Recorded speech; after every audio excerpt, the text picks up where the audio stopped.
So we're here in the Settlers Ridge subdivision. A lot of people ask me in the Belleville area, what is available for new build construction and at what price point? So we're gonna start here. I'm gonna take you through this home here. It's a detached single family bungalow, finished upstairs, unfinished basement, and it's listed at just over 700,000. It's fantastic subdivision, very good reputation, a lot of detached homes, 2-story, and then some townhomes, usually in a group of 4. Almost all of them are fully bricked homes. And so we're gonna look through this, and then at the end of this, I may actually look at doing another video showing something very similar to this, but in a different part of town. Different price point, a few different finishes. I'll point those out as we're going through. Let's take a look.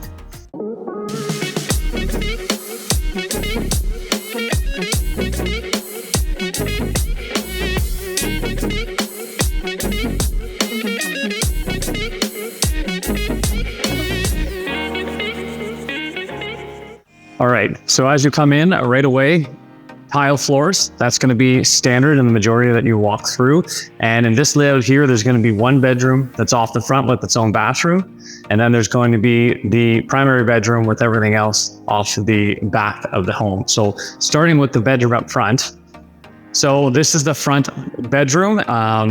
Once you're into the bedrooms and to the main living areas, we're going to have a laminate floor, but it's a high quality laminate floor.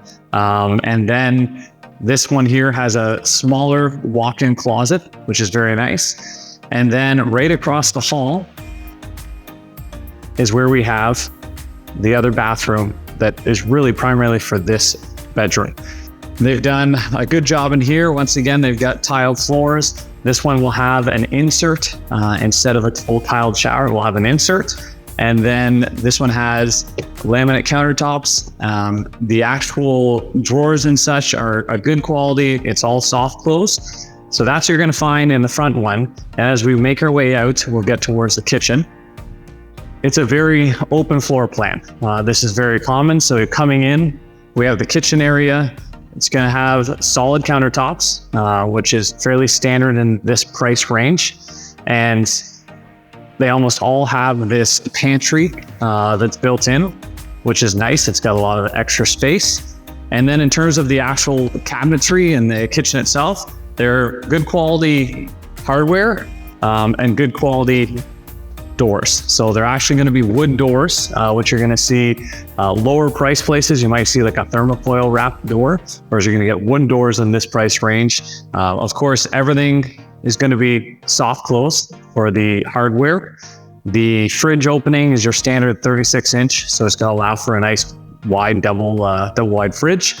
And the islands, the majority of them will have the sink and the dishwasher right here in the island. That can change depending on the homes. That's something that can be switched out depending on the design. And then it opens up into the rest of the room here. So you have seating at your island, and then you've got your table, and then you have the living room area, which leads out to the backyard and the deck. You're in a subdivision, so depending on the lot, many times you'll see these lots, and some will be seen as a premium lot, meaning you won't have anything behind you. The price usually will dictate that as well. Whereas if you have a house, in this case, there will be homes built in behind this one here.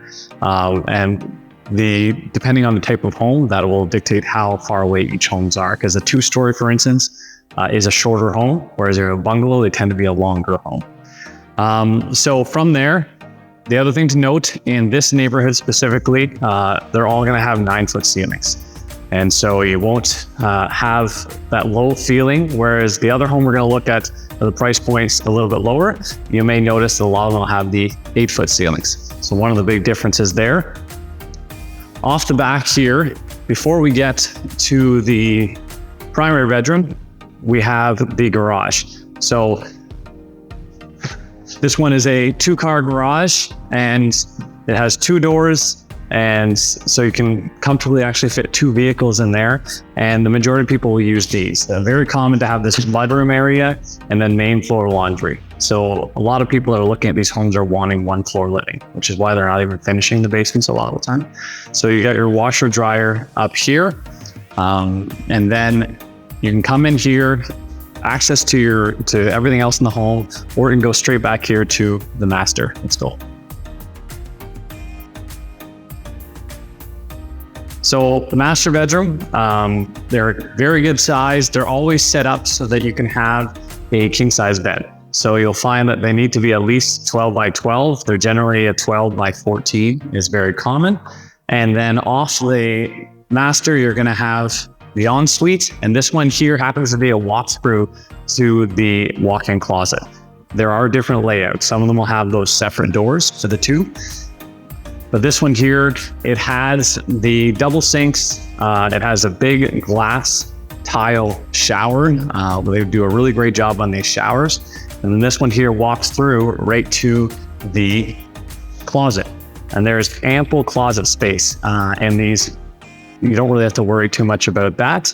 And then this kind of takes up the whole back wing of the house. So you've got your primary suite off the back, your living space, and then another bedroom out front.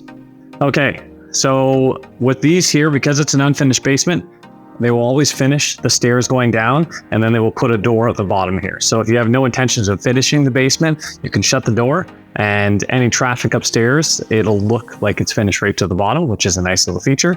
But just pointing out, as we can see, very much an unfinished space. So there's a lot that you can do.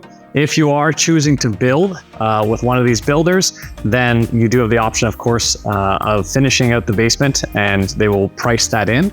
But great for storage if you don't need it. But just so you have an idea, it's fairly wide open in terms of the floor plan. All your utilities over here. So just to point out, many people ask about utilities. It's going to have a sump pump. That's code now that this area is not very wet, especially because of the way they developed this area. They raised everything up. And so you're not really, oftentimes these aren't even running, but they will have it nonetheless because it is code. And of course, the entire portion is waterproofed around the foundation. And then you've got a panel here. And if you've seen upstairs in the garage, there's also a panel there. So there's a lot of space, but if you have an electric vehicle, they always put a panel in the garage as well. So you can easily hook up for charging stations and such up there. Standard furnace that will run the house. So it's gas in these subdivisions. All of them are going to be a gas forced air furnace. And then back here, which is really going to be the storage area / utility, they all have an HRV. It's a heat recovery ventilator system. There's a few different names for them, but essentially these houses are built so tight that air isn't leaking out of them. So that there, the system will take stale air from inside the home and it will pump it out and then take in new air from outside, but it will try and save some of the energy as it passes through. So you're not losing all of the heat, that's the heated air that you put outside.